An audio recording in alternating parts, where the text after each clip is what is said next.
ওকে, আমরা অনেকের ত্রিকোণমিতিক অনুপাতের মান বের করতে যাই বা ট্রাইকোণমিতিক রেশিও বের করতে গিয়ে আমরা অনেক সময় সমস্যায় পড়ি যে মানটা মুখস্থ করব না কিভাবে করব।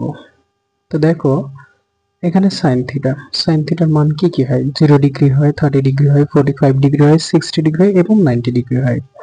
তো আমরা মুখস্থ করবো না, আমরা জাস্ট কি করব, এই যে 0 ডিগ্রিকে 0 দ্বারা রিপ্রেজেন্ট করছি, 30 ডিগ্রিকে 1, 45 2 3 4। ওকে, আমরা জাস্ট কি করব, যে ডিগ্রির ভ্যালুটা চাইবে সেই রিপ্রেজেন্টের যে ভ্যালুটা আমরা ধরছি সেইটাকে নেব। আমরা ধরো 0 ডিগ্রি চাচ্ছি, তাহলে 0 ডিগ্রিকে 0, এটাকে ডিভাইডেড দিব 4 দ্বারা, জাস্ট 4 দ্বারা ডিভাইডেড করে রুট করব, তাহলে এটার অ্যান্সার কত? 0।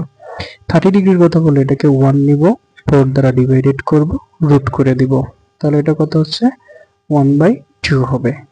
যদি 45 হয় তাহলে 2 নিব, 4 দ্বারা ডিভাইডেড করব, রুট করে দিব, তাহলে এটা কত হবে? 1/√2 হবে। যদি 60 ডিগ্রির কথা বলা হয় তাহলে কত? 3/4। ওকে, এটাকে রুট করে দিব, রুট করে দিলে কত? √3, আর 4 এর রুট করলে 2 হবে। 90 ডিগ্রির কথা যদি বলা হয় তাহলে কি করব? 4/4, তারপর এটাকে রুট করে দিব, 4 কাটাকাটি 1 হয়ে যায়, তার মানে √1 মান 1। জাস্ট সাইন থিটার ভ্যালুগুলো আমরা এইভাবে বের করতে পারি। ওকে।